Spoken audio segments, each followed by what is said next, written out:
Queridos colegas, queridos compañeros de carrera, siempre es un placer encontrarme con ustedes. Comenzamos la séptima sesión de preparación del examen de grado de Derecho Civil. Hoy día nos corresponde revisar el cuestionario número 13 y el cuestionario número 14 del libro Curso de Preparación de Examen de Grado de Christopher Fernández de la Cuadra y Carlos López Díaz. Todos los créditos son para ellos. No lo revisamos todo porque la idea también es que el libro lo compren, pero lo utilizamos como texto base. Muy buen libro. Lo pueden encontrar en el librotecnia.cl, libromar.cl y en otros lugares más. Ayer estuvimos viendo dos temas que fueron muy interesantes. Primero estuvimos viendo los vicios de la voluntad o los vicios del consentimiento y vimos el objeto y la causa. Ahora, quedó dando vuelta un tema, que es el tema de la lesión, que sabemos que es complejo de aprender porque es prácticamente un trabalengua. Pero vamos a aplicar un ejemplo para que no quede dando bote. Y dijimos que uno de los casos en los cuales el código considera la lesión como un vicio de la voluntad, un vicio del consentimiento, es en la compraventa de bienes raíces. Y hay dos hipótesis: lesión para el vendedor y lesión para el comprador. Hay lesión para el vendedor cuando el precio que recibe es menor a la mitad del justo precio de la cosa que vende. Repito, el vendedor sufre lesión enorme cuando el precio que recibe es inferior o es menor a la mitad del justo precio de la cosa que vende. ¿Qué significa esto? Si el justo precio, que es el acordado por las partes, es de 500, si recibe menos de 250, hay lesión enorme. En cambio, para el comprador hay lesión enorme cuando el justo precio de la cosa que compra es inferior a la mitad del precio que pagó por ella. Aplicando el mismo ejemplo, si pagó 500 pesos, el justo precio debe ser menos de 250, porque ahí habría lesión enorme. Esa es la explicación, para que no quede dando vuelta. En ambos casos, las posibilidades de sanción son nulidad relativa o, eventualmente, si respecto del comprador tiene que completar el justo precio con deducción de un 10% y el vendedor restituyendo el exceso de precio recibido con aumento de un 10%. Eso es todo. Bien, vamos entonces al cuestionario número 13, que dice relación con la capacidad. Este es un tema que no es difícil, pero es bueno repasarlo. A ver, cuando hablamos de capacidad, la capacidad está definida en el código como capacidad legal. En el artículo 1445, inciso final, dice: la capacidad legal de una persona consiste en poderse obligar por sí misma y sin el ministerio de autorización de otra. Ahora, esta es la definición de capacidad en sentido amplio. Todos sabemos que la capacidad se clasifica en dos tipos. Y aquí viene la segunda pregunta: ¿cómo se clasifica la capacidad? Tenemos capacidad de goce y capacidad de ejercicio. La capacidad de goce es la aptitud legal que tiene una persona de adquirir derechos y contraer obligaciones. Es un atributo de la personalidad porque toda persona lo tiene. Cualquier persona tiene la capacidad o la aptitud para adquirir derechos y contraer obligaciones. En cambio, el segundo tipo de capacidad es la capacidad de ejercicio, que consiste en poder obligarse por sí mismo sin el ministerio de autorización de otra persona.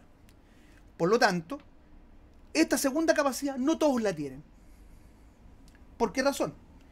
Porque no obstante que la regla general es la capacidad de ejercicio, esto es, que de las dos capacidades que acabamos de definir, la regla general es la capacidad de ejercicio, la incapacidad es excepcional. Ahora bien, no hay más incapaces que aquellos señalados expresamente por la ley. Como desde el punto de vista convencional, no se pueden establecer incapacidades. ¿Y por qué no se pueden establecer incapacidades? Porque es la ley la que señala cuáles son las incapacidades. Dos, las normas que regulan la capacidad son de orden público. Por lo tanto, se rigen por el principio de legalidad y no por el principio de autonomía de la voluntad. Y tercero, la capacidad debe existir al momento de celebrar el acto contrato, aunque con posterioridad se pueda perder la capacidad. Ahora, ¿cuántos tipos de incapacidades existen? Lo mencionamos en un momento cuando hablamos de la capacidad en sentido general, o desde una perspectiva general, y dijimos que hay tres tipos de incapacidad. incapaces absolutos, relativos y especiales. ¿Quiénes son? Siguiente pregunta. Los absolutamente incapaces son aquellos que carecen de voluntad, juicio suficiente o discernimiento. ¿Quiénes son incapaces absolutos? Los dementes, los impúberes y los sordos o sordomudos que no pueden darse a entender claramente. Estas tres personas carecen de voluntad, juicio suficiente y discernimiento. Y solo pueden actuar representados, encontrándose impedidos de ejecutar el acto por sí mismos siempre. Ahora, convengamos en una cosa. Cuando hablamos de los impúberes, estamos significando los varones mayores de 7 años y menores de 14 años, y las mujeres mayores de 7 y menor de 12 años. Todos los menores de 7 años se les denomina infantes. Infantes. Y los impúberes propiamente tales son los que dijimos recién. Ahora, ¿qué importancia tiene esta distinción? La importancia fundamental es que los infantes carecen de responsabilidad incluso extracontractual. En cambio, eventualmente, los impúberes propiamente tales, los mayores de 7, hombre o mujer, eventualmente pueden tener responsabilidad extracontractual. Y también que los infantes no pueden poseer. En cambio, eventualmente, los impúberes propiamente tales sí pueden poseer por lo menos cosas muebles. Ahora, dicho esto, ¿quiénes son los relativamente incapaces?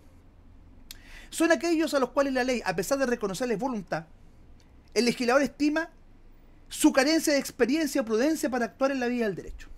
A diferencia de los incapaces absolutos, los incapaces relativos tienen voluntad, pero no suficiente. ¿Y quiénes son? El menor adulto y el disipador declarado interdicto. ¿Qué es lo que es el menor adulto? La mujer mayor de 12 y menor de 18, y el varón mayor de 14 y menor de 18. Ahora, podríamos entrar a analizar las incapacidades en particular, pero solamente las vamos a mencionar de manera muy somera, porque en realidad desde el punto de vista civil no hay mucho que analizar. Cuando hablamos de un demente, estamos significando aquella persona que carece absolutamente de razón y juicio. Y esa carencia de razón y juicio es irreversible. Sin embargo, no basta con ser demente, no basta con carecer de razón y juicio, sino que debe existir una resolución judicial que así lo determine. Y esa es la que está en la declaración de interdicción. Por lo tanto, todos los actos celebrados por un demente antes de la declaración de interdicción son absolutamente válidos, a menos que se pruebe que al ejecutarlos o celebrarlos se encontraba demente. Y los actos realizados con posterioridad a la declaración de interdicción, si son realizados por sí solo o personalmente por el demente, son nulos, excluyéndose la posibilidad de alegar que se realizaron en un intervalo lúcido. A diferencia de materia penal, donde eventualmente un demente podría tener responsabilidad penal cuando se lograra probar que actuó en un intervalo lúcido, en materia civil no. Todos los actos celebrados personalmente por un demente, habiendo sido declarado como tal a través de una declaración de interdicción, son absolutamente nulos. ¿Cuál es la importancia del decreto de interdicción? Que constituye una presunción de derecho acerca de la demencia del sujeto y no admite probar que la persona no se encontraba demente. Esto es un caso de presunción de derecho que no es una norma jurídica, sino que es una resolución judicial que genera esa presunción. ¿Cómo se sancionan los actos de los dementes? Con nulidad absoluta. Ahora, después viene la clasificación de los impúberes, como dijimos, en impúberes propiamente tales, y los infantes. Y aquí lo que decíamos recién, la clasificación entre uno y otro, esto es, los infantes hasta 7 años, hombre y mujer, impúberes propiamente tales, mujer mayor de 7 menor de 12, y hombre mayor de 7 menor de 14, dice que esta clasificación anterior cobra importancia en la posesión de bienes muebles, como decíamos hace un rato, donde se permite que los impúberes mayores de 7 años, esto es, los impúberes propiamente tales, puedan adquirir la posesión y también tienen responsabilidad extracontractual. No así los infantes, pero los impúberes propiamente tales sí tienen responsabilidad civil por delito o cuasi delito. Respecto de los sordos y los sordomudos, no hay mucho que decir. Es absolutamente incapaz cuando no puede darse a entender claramente. Ahora, ¿cuáles son las características comunes a todos los incapaces absolutos?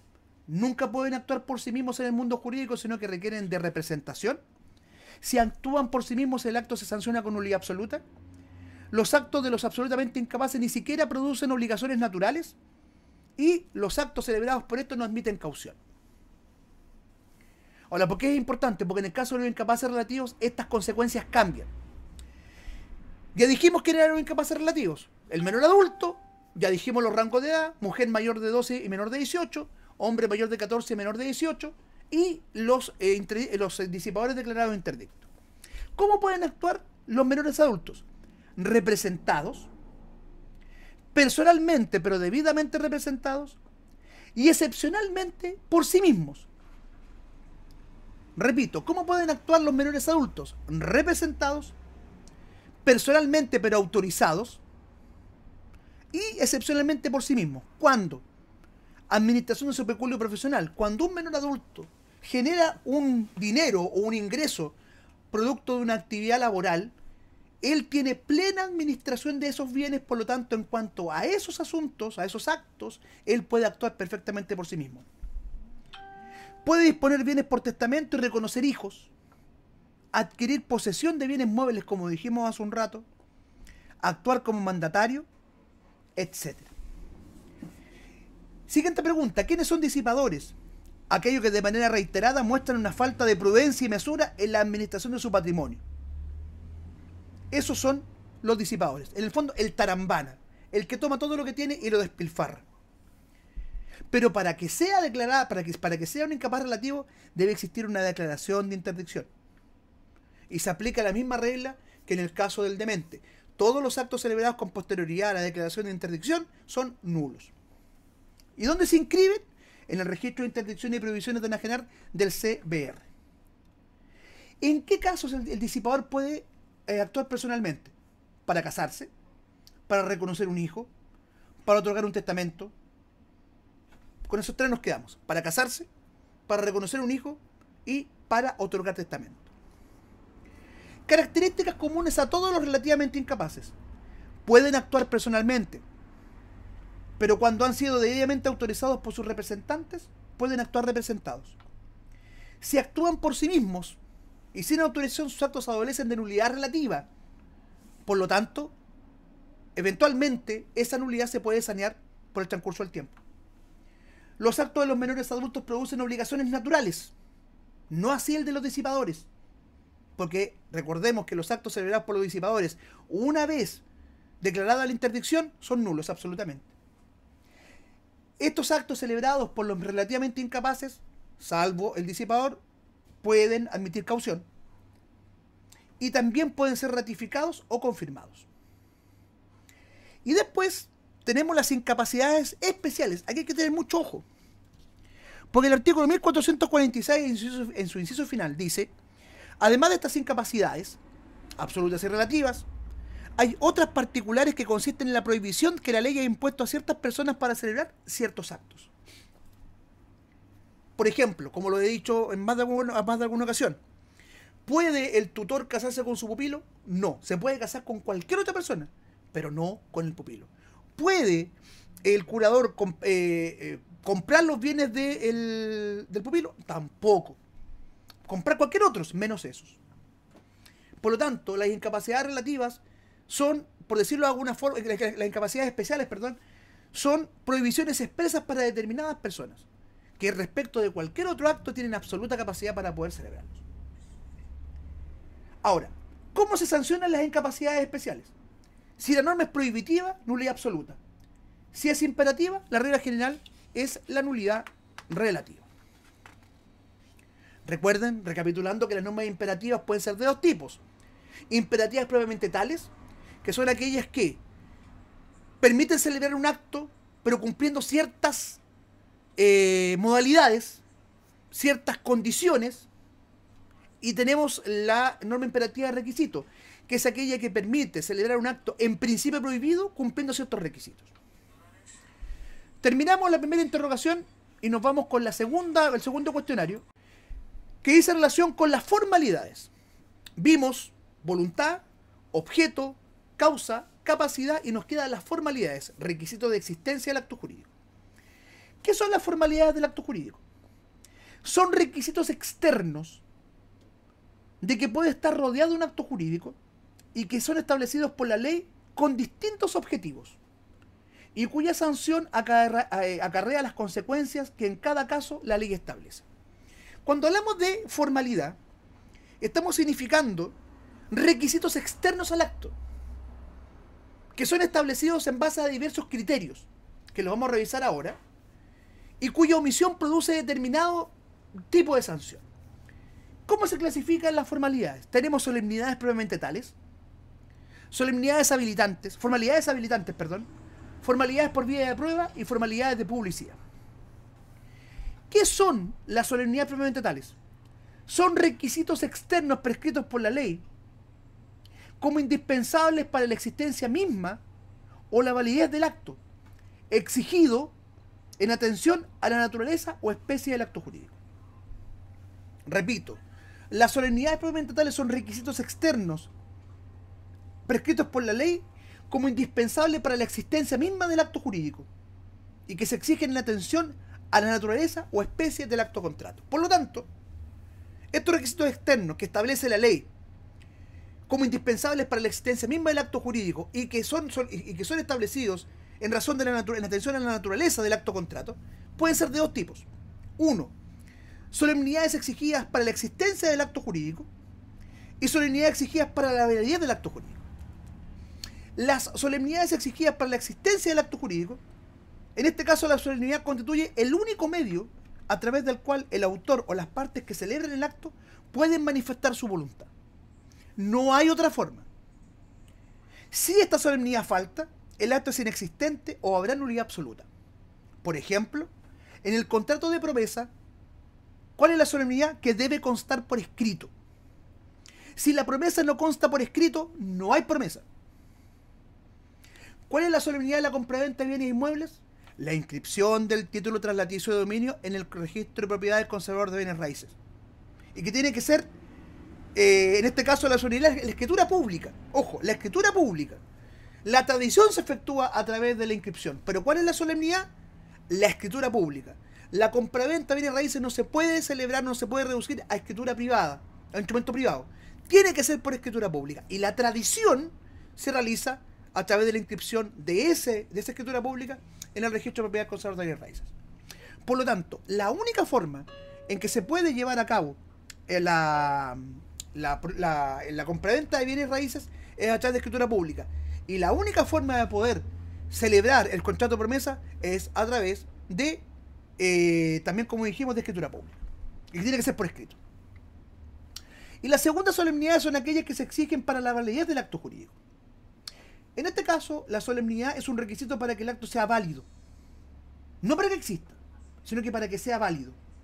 Por ejemplo, en el contrato de matrimonio, ¿cuál será la solemnidad exigida para la validez? La concurrencia de dos testigos. Por ejemplo, en el caso del testamento, la presencia de dos o cinco testigos. Tres o cinco testigos, perdón. ¿Cuál es la sanción? Nulidad absoluta. Ojo, no es distinta de la solemnidad exigida para la existencia del acto jurídico. Entonces, las solemnidades propiamente tales son de dos tipos: las exigidas para la existencia del acto jurídico y las exigidas para la validez. En el caso de las solemnidades exigidas para la existencia, la solemnidad o el requisito externo prescrito por la ley es la única forma en que el acto puede existir, pueda nacer a la vía jurídica. En cambio, la solemnidad establecida para la validez, ese requisito externo es establecido para que esa manifestación de voluntad tenga eficacia jurídica. Existe, pero si no está, carece de eficacia jurídica. Después tenemos las formalidades habilitantes, que son aquellas exigidas por la ley en atención a la calidad o estado de las partes que ejecutan o celebran el acto contrato.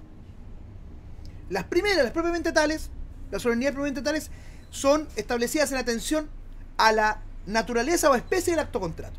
En cambio, Las formalidades habilitantes se establecen en atención a la calidad o estado de las partes que celebran el acto contrato. ¿Cuál es el fundamento de las formalidades habilitantes? La ley, al establecer esta clase de solemnidades, busca proteger a los relativamente incapaces, exigiendo el cumplimiento de formalidades o requisitos que tienden a completar su voluntad. Dijimos hace un rato que los relativamente incapaces, a diferencia de los absolutamente incapaces, tienen voluntad, pero esa voluntad es incompleta. Por lo tanto, para poder actuar en el mundo del derecho, salvo en aquellos casos en que pueden actuar por sí mismos, la ley establece ciertos requisitos externos para que esa voluntad se pueda completar y tenga eficacia jurídica. ¿Cuáles son? La autorización, la asistencia y la homologación. ¿Qué es la autorización? Es el permiso que confiere el representante legal de un relativamente incapaz o la autoridad judicial para que el incapaz ejecute o celebre un acto jurídico. Por ejemplo, autorización del padre o madre para enajenar o gravar inmuebles del hijo no emancipado. Autorización para poderse casar antes de los 18 años. Por ejemplo, ahí hay una autorización. La autorización en la práctica es un permiso que el representante legal de un incapaz relativo le entrega para celebrar un acto jurídico. Después tenemos la asistencia, que consiste en la concurrencia del representante legal a la celebración del acto, colocándose jurídicamente al lado de este. La diferencia con la autorización es que aquella es asentimiento dado de antemano a la celebración del acto jurídico. En cambio, la asistencia es un asentimiento coetáneo al momento de celebrar el acto jurídico. En la práctica es lo mismo, con la diferencia que uno se da, en el caso de la autorización, antes de la celebración del acto jurídico, y la asistencia al momento de celebrarlo. Y la tercera herramienta, o la tercera formalidad habilitante, es la homologación, que es la aprobación por la autoridad judicial de un acto ya celebrado, previo control de su legitimidad. Solo después de la aprobación judicial el acto adquiere eficacia. Por lo tanto, ¿cuáles son las solemnidades, las formalidades habilitantes? Tenemos la autorización, la asistencia y la homologación. En el caso de la autorización, representante legal de un relativamente incapaz o la autoridad judicial antes de la celebración del acto respecto al incapaz relativo. La asistencia, cuando el representante legal coetáneamente acompaña al incapaz relativo para poder celebrar el acto jurídico. Y la homologación es la aprobación por la autoridad judicial de un acto ya celebrado previo control de legalidad. ¿Cómo se sanciona la omisión de las formalidades habilitantes? Nulidad relativa. Y excepcionalmente, inoponibilidad, como es el caso del artículo 1749. ¿Qué es lo que dice? El artículo 1749, vamos a revisar, dice lo siguiente. El artículo 1749 referido a la autorización que la mujer debe dar al marido para la celebración de ciertos actos o contratos. En la sociedad conyugal, el marido no puede hacer lo que quiera aun cuando administra la sociedad conyugal. Por lo tanto, hay ciertos actos, que lo vamos a ver después, en que el marido necesita autorización de la mujer. Por ejemplo, imaginemos que quiere enajenar un bien. Si enajena un bien sin autorización de la mujer, en este caso de su cónyuge, ese acto a ella le es inoponible. Después, cuando veamos las sanciones de ineficacia, vamos a ver en qué consiste la inoponibilidad. Después, ya vimos las solemnidades propiamente tales, que dijimos que eran aquellas que se establecían en atención a la naturaleza o especie del acto contrato, que podían ser de existencia o de validez. Después vimos las formalidades habilitantes, que podían ser la autorización, la asistencia o la homologación. Y ahora vemos las solemnidades por vía de prueba. ¿Qué son las formalidades por vía de prueba? Son ciertos requisitos que sirven como el principal medio de prueba del acto contrato. Por ejemplo, vamos a ir al artículo 1703. Vamos a ver, creo que está por acá.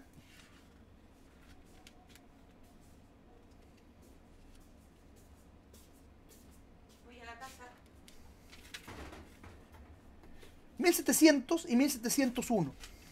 El artículo 1700 dice: el instrumento público hace fe en cuanto al hecho de haberse otorgado y su fecha, pero no en cuanto a la verdad de las declaraciones que en él hayan hecho los interesados. Ahora, ¿por qué digo esto? Porque la falta de instrumento público no puede suplirse por otra prueba en los actos y contratos en que la ley requiere esa solemnidad, y se mirarán como no ejecutados o celebrados aun cuando en ellos se prometa reducir los instrumentos privados dentro de cierto plazo, bajo una cláusula penal. Esta cláusula no tendrá efecto alguno. Ahora, ¿por qué digo esto? Artículo 1708. No se admitirá prueba de testigos respecto de una obligación que haya debido consignarse por escrito. Y a renglón seguido, el artículo 1709 dice: deberán contar por escrito los actos y contratos que contengan la entrega o promesa de una cosa que valga más de 2 unidades tributarias mensuales. ¿Qué significa eso? Toda obligación civil o de comercio cuya cuantía exceda a 2 unidades tributarias debe constar por escrito. Y si no consta por escrito, no se puede probar por testigos. Se puede probar por cualquier otra forma, por cualquier otro medio, pero por testigos no. Por lo tanto, en este caso, la formalidad por vía de prueba respecto de los actos jurídicos que recaigan sobre una cosa cuya cuantía exceda a 2 unidades tributarias es que tienen que estar por escrito. ¿Cuál es la sanción? Si se omite, la ley priva al acto de determinado medio de prueba, que en este caso no se puede probar por testigos. Y finalmente tenemos las formalidades de publicidad, que son requisitos externos exigidos por la ley para poner en conocimiento de los terceros el otorgamiento o celebración de un acto o contrato, y en algunos casos para que sean eficaces ante terceros. Aquí creo que estamos diciendo: el legislador establece que respecto de ciertos actos yo debo colocar en conocimiento de terceros la celebración de un acto jurídico. ¿Para qué? Para que este acto sea eficaz respecto de estos. Y las formalidades por vía de publicidad se clasifican en 2 tipos: de simple noticia y sustanciales. ¿Qué son las formalidades de simple noticia? Tienen por objeto llevar a conocimiento de los terceros en general ciertos actos que pueden tener interés en conocer. Se sancionan con indemnización de perjuicio para quien debió cumplir con la formalidad a favor de quienes sufrieron un perjuicio por no recibir la noticia. Por ejemplo, la publicación de 3 avisos en un periodo de los decretos de interdicción. Es decir, yo en ciertos casos debo colocar en conocimiento de los terceros en general un determinado acto. ¿Para qué? Para que estos puedan tomar conocimiento de la celebración del acto por tener interés. Si no lo hago, debo indemnizar. ¿Por qué? Porque obviamente el no tener conocimiento de ese hecho les provoca perjuicio. Y después tenemos las formalidades por vía de publicidad sustanciales, que no solo tienen por objeto divulgar los actos celebrados, sino precaver a los terceros interesados, es decir, a los que están o estarán en relaciones jurídicas con las partes. En esta hipótesis la sanción será la inoponibilidad. Esto es, los efectos de ese acto al no habérseme comunicado me son absolutamente indiferentes, inoponibles. Por ejemplo, la notificación al deudor de la cesión de créditos. Cuando yo tengo un crédito y yo cedo este crédito a un tercero, tengo el deber de informar a mi deudor de dicha cesión. ¿Por qué? Porque si no lo hago, esa cesión le es inoponible. Y finalmente, ¿qué significa que las formalidades sean de derecho estricto? Significa que deben ser interpretadas restrictivamente. Las formalidades que la ley exige para un acto o contrato no pueden exigirse para otro acto jurídico, por semejante que sea. Asimismo, no pueden exigirse otras formalidades que aquellas expresamente señaladas en la ley. ¿Por qué? Por una razón muy simple: porque las formalidades son de derecho público, al igual que las incapacidades. Y estos son los 2 cuestionarios que vimos hoy día. Es relativamente fácil. Capacidad: mañana vamos a pegar un repaso antes de la próxima sesión. Y las formalidades: recuerden los conceptos, las clasificaciones, que son súper importantes. En el caso de la incapacidad hay 3 clasificaciones: absolutos, relativos y especiales. En el caso de las formalidades, las solemnidades tenemos, las formalidades tenemos las solemnidades propiamente tales, las formalidades habilitantes, las formalidades por vía de prueba y las formalidades por vía de publicidad. Dentro de las solemnidades propiamente tales tenemos aquellas que se establecen en atención a la validez, a la existencia del acto jurídico, y otras en atención a la validez del acto jurídico. Pero ambas se establecen en atención a la calidad, bien digo, a la existencia misma, perdón, en atención a la naturaleza o especie del acto contrato. Naturaleza o especie, esas 2. Después tenemos las formalidades habilitantes, y ahí tenemos la autorización, la asistencia y la homologación.